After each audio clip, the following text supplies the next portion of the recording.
আদরিনী। আশুথিনী হাওলাদার, ছদ্মনাম। পর্ব -16। ফোঁস করে ওঠে তিয়ানা, রেগে দাঁতে দাঁত চেপে বলল, আমি পেতনি? আমায় দেখলে আমার বর হার্ট ফেল করবে? শুনেন, আমি যদি একবার হ্যাঁ বলি না, আমার পিছনে ছেলেদের লাইন পড়ে যাবে। মেঘালয় হেসে ব্যঙ্গ কণ্ঠে বলল, হ্যাঁ তা তো প্রমাণ দেখতে পাচ্ছি। লিহিট নোদায়া কি যেন কবিতা লিখছিল, ইহা মনে পড়েছে। ও তিনু, তুমি কেন বোঝো না?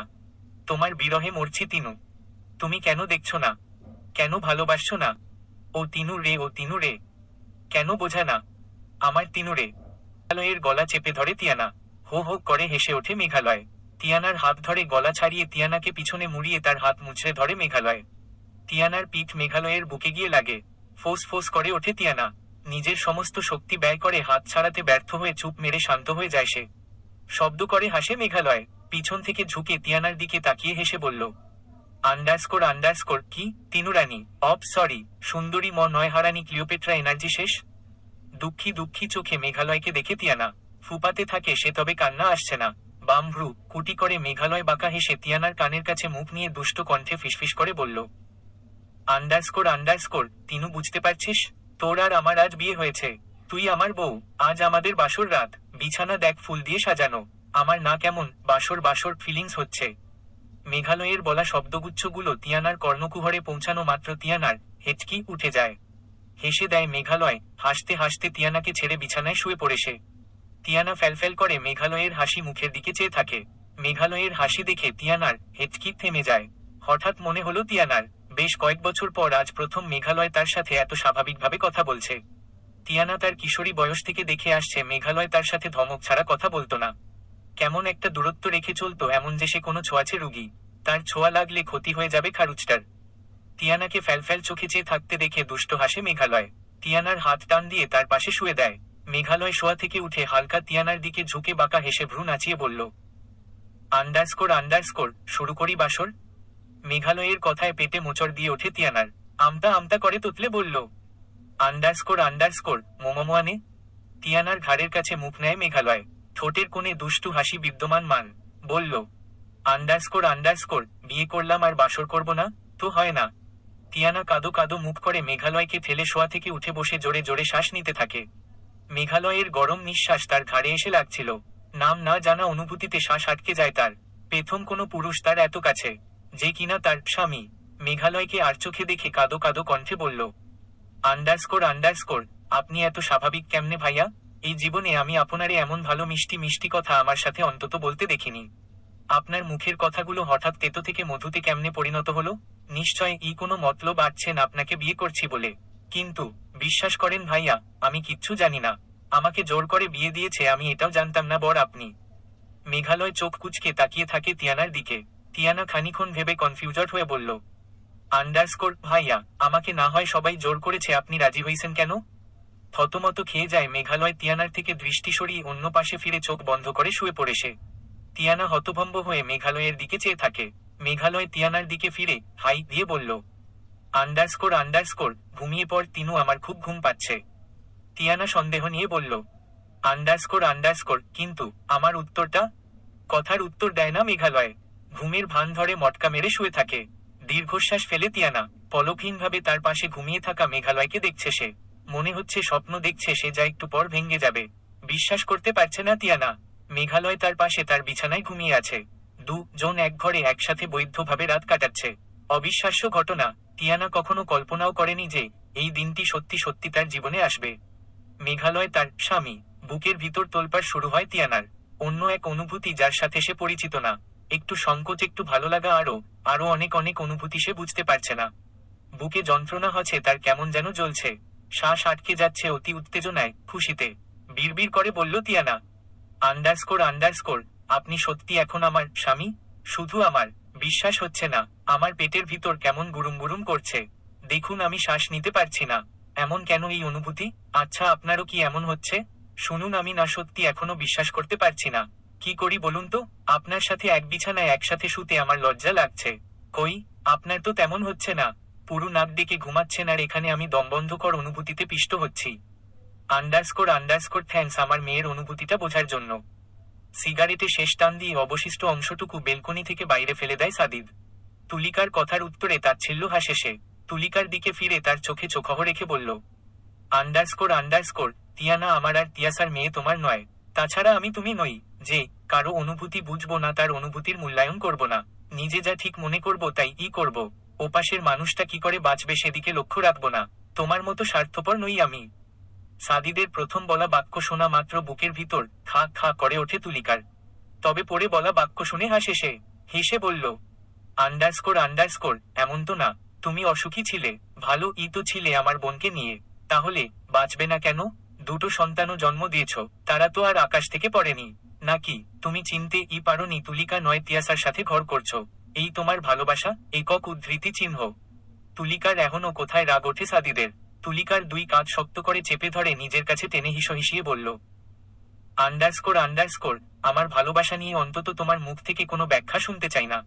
তুমি এবং তোমার বন্ধু জনেই বেইমান, সুবিধাবাদী, স্বার্থপর, যারা শুধু আমাকে ব্যবহার করে গিয়েছ। I hate both of you. শান্ত কঠোর কণ্ঠে উত্তর দেয় তুলিকা। আন্ডারস্কোর, যার সাথে 1 যুগ 12 বছর ঘর করেছ, সংসার করেছ, যে তোমার সন্তানদের মা, তার ব্যাপারে এসব বলতে পারছে না। চেঁচিয়ে ওঠে সাদিদ, বলল, আন্ডারস্কোর, না বাঁচছে না। তুমি ঠকিয়েছ আমাকে, তোমার বোনও ঠকিয়েছে, এবং তা খুব বাজেভাবে। ও আমার ড্রাঙ্ক অবস্থায় সুযোগ নিয়েছে, সেটাও ঠকানো। তুলিকাকে হালকা ধাক্কা দিয়ে ছেড়ে দেয় সাদিদ। ক্রূর হেসে বলল সে, আন্ডারস্কোর, অবশ্য ঠকানো তো তোমাদের রক্তে আছে। বাবা যেমন সন্তান তো তেমন হবে। কথা শেষে ঘর থেকে বেরিয়ে যায় সাদিদ। তবে বেকনিতে মূর্তি হয়ে দাঁড়িয়ে থাকে তুলিকা। সাদিদের শেষের বলা বাক্যগুলো তার কানে বারবার প্রতিধ্বনি হচ্ছে। তো মুখের দিকে তাকিয়ে আছে তিয়ানা। মানুষটাকে খুব ভালোবেসে ফেলেছে সে। আলতো করে মেঘালয়ের চুলে হাত বুলিয়ে দিচ্ছে সে। ঘুমন্ত মেঘালয়কে খুব সুন্দর দেখাচ্ছে। তিয়ানার ইচ্ছে করছে মেঘালয়ের লাল টকটকে নাকটা কামড়ে দিতে। এখনও লাল হয়ে আছে। মেঘালয়ের লুচু নাকটাও হয়তো এতদিনে জেনে গেছে তিয়ানার তার উপর বড় দুর্বলতা। -17। সকালের সূর্যের আলোতে ঘুম ভেঙে যায় মেঘালয়ের। চোখ খুলে দেখে তিয়ানা তার সাথে লেগে গুটিসুটি মেরে শুয়ে ঘুমিয়ে আছে। মৃদু হাসে মেঘালয়। কতকাল ধরে সে এই দিনটির অপেক্ষায় ছিল। আজ বহু বছর পর তার অপেক্ষার অবসান ঘটল। আজ তিয়ানা তার কাছে, তার সাথে আছে, এবং ঘুম ভেঙে সে তিয়ানার মুখটি প্রথমে দেখতে পেল। তিয়ানাকে এক পলক দেখে ফ্রেশ হতে যায় মেঘালয়। ফ্রেশ হয়ে এসে ট্রাউজার আর টি শার্ট পরে আয়নায় নিজেকে দেখে কিছু একটা ভেবে পাঞ্জাবি বের করে পরে নেয়। কয়েক ঘন্টা আগেও সেই বাড়ির অন্য সদস্যদের মতো থাকলেও আজ সে নতুন জামাই। তাই নতুন জামাই ভাবটা ধরে রাখার জন্য পাঞ্জাবি পরে সে আয়নায় নিজেকে দেখে হেসে ওঠে মেঘালয়। গতকালও সে তিলাতের মতো এ বাড়ির ছেলে ছিল, কিন্তু আজ সম্পর্ক ঘুরে জামাইতে পরিণত হলো। আয়নায় নিজেকে দেখে খাটে শোয়া তিয়ানার দিকে তাকায় মেঘালয়। ততক্ষণে তিয়ানা ঘুম থেকে উঠে মেঘালয়কে দেখে হা করে চেয়েছিল। তিয়ানার এমন দৃষ্টিতে ভ্রুকুটি করে মেঘালয়। ঠোঁটের কোণে বাঁকা হাসি টেনে বিছানার কাছে এগিয়ে গিয়ে তিয়ানার দিকে ঝুঁকে তার চোখে চোখ রাখে। সদ্য গোসল করে আসা মেঘলয়কে স্নিগ্ধ লাগছে। সাথে মাতাল করা মেঘালয়ের শরীরের নিজস্ব স্মল। মেঘালয়ের তীক্ষ্ণ দৃষ্টিতে ভরকে যায় তিয়ানা। মেঘালয় হাত বাড়িয়ে তিয়ানার থুতুনিতে টোকা দিয়ে মুখ বন্ধ করে দেয়। থতমত খায় তিয়ানা। দুষ্ট হাসে মেঘালয়, বলল, আন্ডারস্কোর, আমি জানি আমি দেখতে সুন্দর, হ্যান্ডসাম। হা করে চেয়ে থাকতে হবে না, আমার আদরিনী আছে। আমার দিকে হা করে তাকিয়ে থাকার। তোর জন্য শীত খালি নেই। একক উদ্ধৃতি চিহ্ন। কপাল কুঁচকে ফেলে তিয়ানা। আদরিনী মানে? তিয়ানাকে কনফিউজড করে এটিটিউড নিয়ে আয়নার সামনে গিয়ে চুলে চিরুনি করে মেঘালয়। তিয়ানা শাড়ি ঠিক করে তড়িঘড়ি খেয়ে খাট থেকে নেমে মেঘালয়ের সামনে গিয়ে কোমরে হাত দিয়ে দাঁড়ায়। তিয়ানাকে এভাবে দাঁড়াতে ভ্রু কুঁচকে ফেলে মেঘালয়। বিরক্তি নিয়ে বলল, আন্ডারস্কোর, হোয়াট? হোয়াট মানে? আপনি তখন কি বললেন? ডোন্ট কেয়ার ভাব নিয়ে বলল মেঘালয়। আন্ডারস্কোর, কি বললাম? রাগ নিয়ে বলল তিয়ানা। আন্ডারস্কোর, আদরিনী মানে? কে সে? হাত ঘড়ি পড়তে পড়তে উত্তর দেয় মেঘালয়। আন্ডারস্কোর, আমার গার্লফ্রেন্ডের কথা বলছি। থমকে যায় তিয়ানা, সিরিয়াস কণ্ঠে বলল, আন্ডারস্কোর মানে? মেঘালয় বিরক্তি নিয়ে বলল, আন্ডারস্কোর মানে সিম্পল, আমার গার্লফ্রেন্ড, যাকে বাংলায় বলে প্রেমিকা, বুঝছিস? মেঘালয়ের বলা কথায় গলা শুকিয়ে যায় তিয়ানার। হাত পা কেমন শীতল হয়ে আসে তার জিহ্বা দিয়ে ঠোঁট ভিজিয়ে বলল, আন্ডারস্কোর, সত্যি বলছেন? আন্ডারস্কোর, হুম। থমকানো কণ্ঠে ধীরে প্রশ্ন করে তিয়ানা। আন্ডারস্কোর, তাহলে কাল আমায় বিয়ে করলেন কেন? বাঁকা হাসে মেঘালয়। পাঞ্জাবির পকেটে হাত দিয়ে টান টান দাঁড়িয়ে তারা কণ্ঠে বলল, আন্ডারস্কোর তোর বাপ আর আমার বাপ জোর করেছে আমাকে। একক উদ্ধৃতি চিহ্ন। গলা ধরে আসে তিয়ানার, নিজেকে শান্ত রেখে বলল, আন্ডারস্কোর জোর করলো আর মেনে নিলেন? আপনি কি ছোট বাচ্চা যে করলো আর মেনে নিতে হবে? কিছু বলে না মেঘালয় ঠোঁটের কোণে বাঁকা হাসি রেখে চেয়ে থাকলো তিয়ানার ফ্যাকাসে হয়ে যাওয়া মুখপানে। নিজ মনে বলে তিয়ানা, আন্ডারস্কোর এখন কি হবে? আন্ডারস্কোর কি হবে? ঘরে তুই থাকবি, বাইরে আমার গার্লফ্রেন্ড। রেগে যায় তিয়ানা, চেঁচিয়ে বলল, আন্ডারস্কোর কি বলছেন কি আপনি?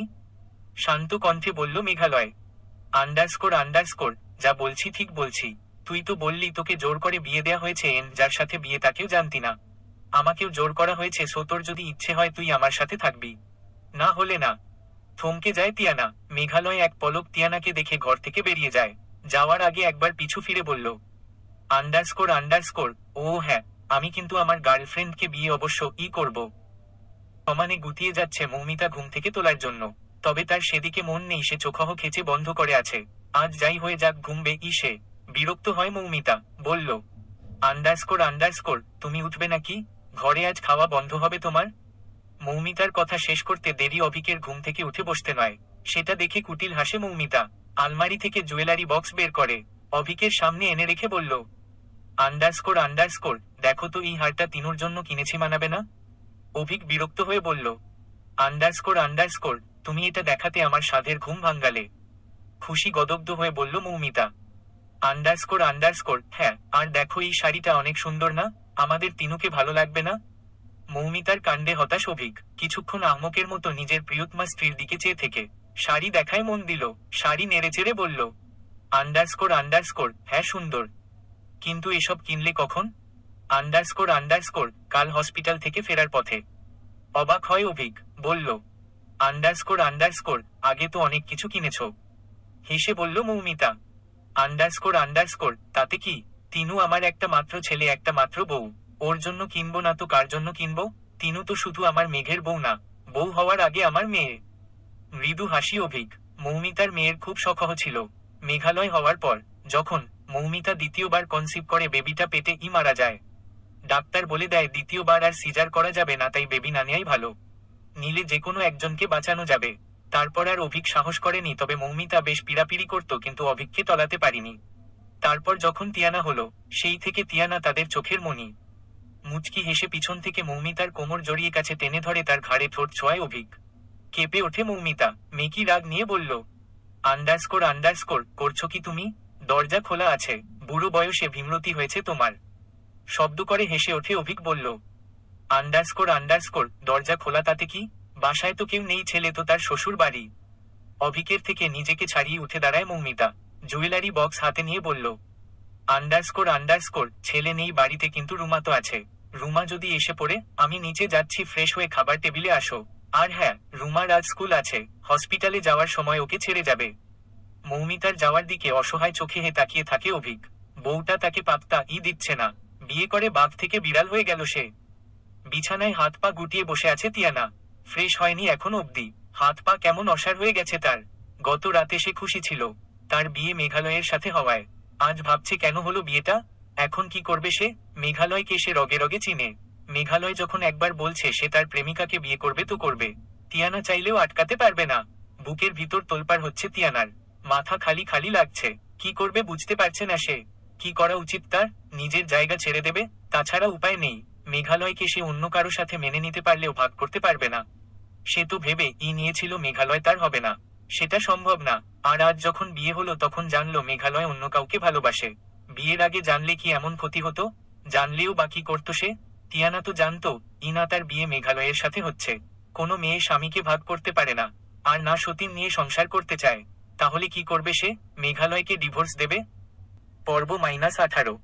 সাদিদ কিচেনের সামনে এসে ঘুরঘুর করছে, তবে তুলিকার সেদিকে মন নেই। নিজের মনে কাজ করছে সে। কাল রাত থেকে তুলিকা সাদিদের সাথে কোনো কথা বলেনি। তার বলতে ইচ্ছে হয়নি। সে যে ভুল করেছে তার শাস্তি সে গত 32 বছর ধরে পেয়ে এসেছে। 3 যুগের কাছাকাছি সময় ধরে। তারপরও তার শাস্তি শেষ হয়নি। ইদানিং হাঁপিয়ে উঠেছে তুলিকা। গত 32 বছরে সুখ ঠিক কি জিনিস সে বুঝতে পারেনি। জীবনের অর্ধেকের বেশি সময় অবহেলা পেয়ে পেয়ে কাটিয়ে দিয়েছে সে। সেদিন কি করত তুলিকা? নিজের বোনকে মরতে দিত? বোনের লাশ ঢেঙ্গিয়ে নিজের ভালোবাসার মানুষকে বিয়ে করে ড্যাং ড্যাং করতে করতে শ্বশুর বাড়ি যেত সে। তিয়াসা নিজের বোনের সুখ দেখতে পারিনি তাই বলে সেও নিজের বোনকে মরতে দিয়ে চলে আসতো। মায়ের পেটে একসাথে ভাগাভাগি করে বড় হয়েছে দুজন। যার সাথে তার জন্মের আগে থেকে সম্পর্ক, যে বোন তার অস্তিত্ব থেকে তার সঙ্গী ছিল, সেই বোনকে সে মরতে দিত। অতীত ভাবতে গিয়ে চোখ ঝাপসা হয়ে আসে তুলিকার। মাতৃহৃদয় কেঁপে উঠতে তার। নিজ সন্তানকে অবধি নিজের সন্তান বলে কখনো বলতে পারিনি সে। একবারও কি সাদিক তাকে বোঝার চেষ্টা করেছে সে কতটা কষ্ট পেয়েছে, তার কেমন লেগেছে নিজের ভালোবাসার মানুষকে অন্যের হাতে তুলে দিতে বা নিজের বোনের স্বার্থপরতায়? একবারও কি জানার চেষ্টা করে লোকটা? আজ সব দোষ তার। তাচ্ছিল্য হাসে তুলিকা। আন্ডারস্কোর আন্টি মা। মেঘালয়ের ডাকে সম্বিত ফিরে পায় তুলিকা। মুচকি হেসে মেঘালয়কে দেখে বলল, আন্ডারস্কোর উঠে গেছিস? ডাইনিং বস, আমি খাবার দিচ্ছি। মৃদু হেসে বলল মেঘালয়। আন্ডারস্কোর আমি এখন খাবো না, হসপিটাল থেকে ইমার্জেন্সি কল এসেছে, যেতে হবে। তুলিকা আতকে উঠে বলল, আন্ডারস্কোর সে কি? না খেয়ে যাবি মানে? হসপিটালে গিয়ে কখন না কখন খাস ঠিক নেই। তাছাড়া নতুন জামাই, প্রথম দিন শ্বশুরবাড়িতে না খেয়ে যাবি? লোকে কি বলবে? মেঘালয় তুলিকার কথা শুনে আহমক হয়ে কিছুক্ষণ চেয়ে থাকে, পরে হেসে বলে উঠল, আন্ডারস্কোর বিয়ে হয়েছে এক কদিনও হয়নি, এর মধ্যেই পর করে দিয়েছ? বাড়ির ছেলে থেকে সোজা নতুন জামাইতে চলে গেলাম। মেঘালয়ের সাথে তাল মিলিয়ে হাসে তুলিকা। কিচেন থেকে খাবার নিয়ে বের হয়ে মেঘালয়ের গালে হাত রেখে বলল, আন্ডারস্কোর তা কেন হবে? আমার তো দুটো ছেলে, কিন্তু তুই আমার একমাত্র মেয়ের জামাইও তো বল। একটা মাত্র মেয়ে আমার। মেয়ের জামাই নিয়ে সব শাশুড়িদের অনেক শখ আহ্লাদ থাকে, আমারও আছে, আর সেসব তোকে সহ্য করতে হবে। এখন আয়, খেতে বসো, বেশিক্ষণ সময় লাগবে না। তুলিকার চোখের দিকে তাকায় মেঘালয়। তার চোখ ছলছল করে ওঠে। মৃদু হেসে বলল, আন্ডারস্কোর বসছি। এই মানুষটিকে নিজের মায়ের থেকে কোনো অংশে কম দেখে না মেঘালয়। তুলিকা তার আর একটা মা। তুলিকার মতো মানুষ নিজের 28 বছরের জীবনেও দ্বিতীয়টি দেখিনি সে। নিজের ভালোবাসার মানুষকে অবধি স্যাক্রিফাইস করেছে। নিজের সন্তানকে অবধি ত্যাগ করে অন্যের শূন্য কোলে পূর্ণতা দিয়েছে। কিন্তু এত ভালো হয়েও নিজে অসুখী। হাত পা গুটিয়ে বসে আছে। কি করবে কিছুই বুঝতে পারছে না সে। দম আটকে যাওয়ার মতো কান্না আসছে তার। খাওয়া শেষে ঘরে আসে মেঘালয়। তিয়ানাকে থম মেরে বসে থাকতে দেখে ভ্রু কুঁচকে প্রশ্ন করল, আন্ডারস্কোর কি ব্যাপার? ফ্রেশ না হয়ে কিসের ধ্যান করছিস? মেঘালয়ের প্রশ্নের উত্তর দেয় না তিয়ানা। দিতে ইচ্ছে করছে না তার। তিয়ানাকে চুপ হয়ে থাকতে দেখে মেঘালয় তিয়ানার পাশে গা ঘেঁষে বসে। হালকা কেঁপে ওঠে তিয়ানা, তবে নিজের স্থান পরিবর্তন করে না। আর না নিজের ভাবভঙ্গি। মেঘালয়ের শরীর থেকে মিষ্টি একটা স্মল আসছে, যা তিয়ানার খুব পছন্দের। অবশ্য সেটা পারফিউমের ঘ্রাণ, তবুও এই ঘ্রাণ তার মনকে তোলপাড় করে দেয়। ইচ্ছে করে মেঘালয়কে ঝাপটে জড়িয়ে ধরতে, তবে আগে সাহস হয়নি। মেঘালয়ের থাপ্পড়ের ভয় আর আজ অধিকার থাকা সত্ত্বেও পারছে না, কারণ মানুষটি তার না।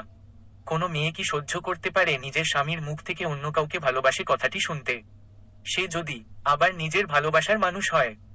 মেঘালয় উকিঝুঁকি মেরে ভাবগতি বোঝার চেষ্টা করে তিয়ানার।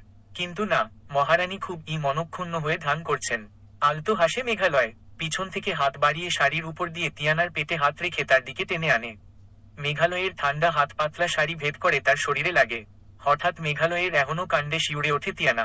তিয়ানাকে নিজের কাছে ঘনিষ্ঠভাবে টেনে তার কাঁধে থুতুনি রাখে মেঘালয়। মেঘালয়ের নিঃশ্বাস তিয়ানার শরীর আছড়ে পড়ে। নিঃশ্বাসের গত অস্বাভাবিক বেড়ে যায় তিয়ানার। মেঘালয় তিয়ানার কাঁধে থুতুনি রেখে টেরা চোখে তিয়ানার মুখের দিকে তাকিয়ে শান্ত কণ্ঠে তবে ভালোবেসে বলে উঠল, আন্ডারস্কোর ও আমার ভাবনা কুমারী, কিছু জিজ্ঞেস করছি আমি। শুনে কেঁপে উঠে তিয়ানা। নিজেকে সামলে নিজের অনুভূতিকে দমিয়ে প্রশ্ন করল তিয়ানা, আন্ডারস্কোর আপনার কি সত্যি সত্যি প্রেমিকা আছে? তিয়ানার প্রশ্ন হেসে দেয় মেঘালয়। তিয়ানার ঘাড়ে নাক ডুবায় সে। কেঁপে ওঠে তিয়ানা, শাড়ি খামছে ধরে সে। বুকের ভিতর কেমন ধুকপুক করে ওঠে তার। শুকনো ঢোক গিলে তোতলে বলল, আন্ডারস্কোর কি করছেন? আন্ডারস্কোর আমার বউয়ের সাথে রোম্যান্স। বউ শব্দটি কানে যাওয়া মাত্র বুকে ধক করে ওঠে তিয়ানার। মেঘালয় ছোট করে ঠোঁট ছোঁয়ায় তিয়ানার ঘাড়ে। শিউরে ওঠে তিয়ানা। চোখহ বন্ধ করে নেয় সে। মেঘালয়ে নাক টেনে শ্বাস নিয়ে বলল, আন্ডারস্কোর তিনু, তোর শরীর থেকে এত সুন্দর স্মল আসছে কেন বলতো? তোকে খেয়ে ফেলতে ইচ্ছে করছে আমার। খাবো? আর নিতে পারছে না তিয়ানা। এবার মনে হচ্ছে অনুভূতিতে সে মরে যাবে। মেঘালয়ের থেকে দূরে সরে যেতে চায় সে, তবে পারে না। মেঘলয় তাকে জড়িয়ে নেয় নিজের সাথে। বিপাকে পড়ে তিয়ানা কাপা স্বরে বলল, আন্ডারস্কোর ছাড়ুন আমাকে। আন্ডারস্কোর কেন ছাড়বো কেন? আমার বউকে আমি ধরেছি, তোর কি? তুই চুপ থাক। আহমক হয়ে যায় তিয়ানা। কি বলছে আধপাগলটা? বউটাকে? সে তো। দাঁতে দাঁত চেপে কিরমির করে বলে উঠল তিয়ানা, আন্ডারস্কোর বউটা আমি, তাই আমার ই সব। ভাবসালীন ভাবে উত্তর দেয় মেঘালয়। আন্ডারস্কোর ওহ আচ্ছা, হ্যাঁ বউ তো তুই। তো আমি কি করব? এখন তুই আমার বউ বলে কি আমি আমার বউকে আদর করব না? বউয়ের সাথে রোম্যান্স করব না? এবার লজ্জা লাগে তিয়ানার ঠোঁট কাটা লোকটার কথা শুনে। রেগে বলল তিয়ানা। আন্ডারস্কোর কিসব বলছেন? লজ্জা করছে না আপনার? মেঘালয় অবাক হওয়ার ভান ধরে বলল। আন্ডারস্কোর নিজের বউয়ের কাছে আবার লজ্জা কিসের? এত লজ্জা নিয়ে থাকলে কোনো দিন আব্বু ডাক শোনা হবে না আমার। একক উদ্ধৃতি চিহ্ন। থতমত খেয়ে যায় তিয়ানার। মেঘালয়ের এমন পাগলামি কথার উত্তর কি হতে পারে জানা নেই তার। গত এক সপ্তাহ ধরে তিলাত নিজের অনুভূতিকে দমিয়ে রাখার চেষ্টা করেছে, কিন্তু সে ব্যর্থ। ভেবেছিল অন্য সব ভালো লাগার মতো অবন্তীও তার ভালো লাগা, কিন্তু না, সে অবন্তীর জন্য জেনুইন কিছু ফিল করে, যা ভালোবাসা। জীবনে আজ অবধি অনেক প্রেম করেছে সে, কিন্তু এমন দমবন্ধ হয়ে যাওয়ার অনুভূতি কারো প্রতি অনুভব হয়নি তার। নিজেকে আটকানো সম্ভব হচ্ছে না তিলাতের। তার অবন্তীকে চাই। বোনের বিয়ে যখন মিটে গেছে তখন মা কে বলে অবন্তীর বাড়িতে বিয়ের জন্য প্রস্তাব পাঠানোর সিদ্ধান্ত নিয়েছে তিলাত। এবার আর প্রেম নয়, সোজা বিয়ে পিড়িতে। বউ করে ঘরে তুলবে অবন্তীকে। তারপর না হয় বিয়ের পর চুটিয়ে প্রেম করবে দুজন। চলবে।